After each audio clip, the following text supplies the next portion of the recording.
Nagbigay lang ako ng update sa nangyayari sa taas. So hindi ko na lang din banggitin yung mga pangalan kasi nag-request din yung mga patients na huwag banggitin yung mga pangalan nila.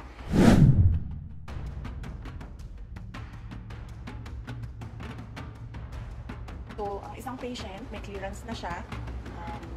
Ang decision niya is umuwi muna sa kaibigan niya. Natatakot siya umuwi sa sarili niyang bahay. So ang decision niya, pag-discharge niya dito, ay punta siya sa kaibigan niya. Doon muna siya titira. And then yung isang patient, waiting siya for discharge. At ang sabi sa kanya ng private doctors niya ay lumipat siya ng hospital. So yun yung gagawin para sa kanya. Dahil po, bakit ito lumipat?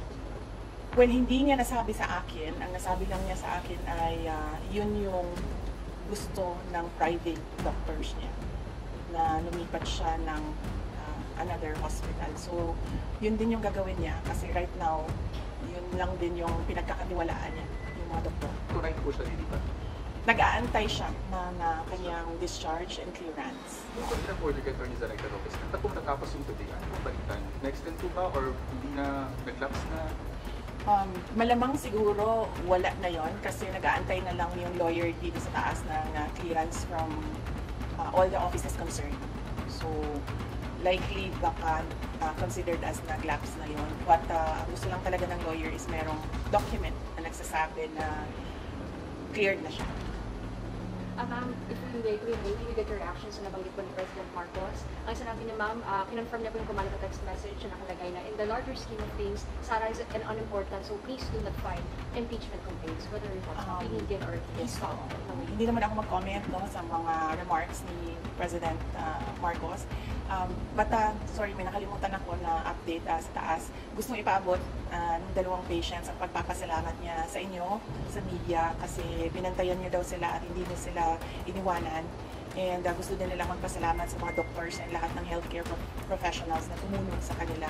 And of course, sa mga lawyers din na nag-assist sa kanila all throughout the crisis. So, isa din yun sa mga message nila galing sa taas. Salamat daw sa inyong lahat. At dahil daw may clearance na, pwede na rin daw, cleared na rin daw kayo from them na umalis or iwanan sila dito. Isa sa kanila lalabas sa today? Sure. Ang isa, nakaalis na. Oo, nakaalis na yung isa. Ang isa na lang yung nag-aantay ng clearance. Possible din po lumabas today? Possible din po ma-discharge? Well, hopeful sila na merong ganon na mangyayari today. Pero I think meron ng assurance ang lawyers na mangyayari yon ang kanyang clearance and discharge today.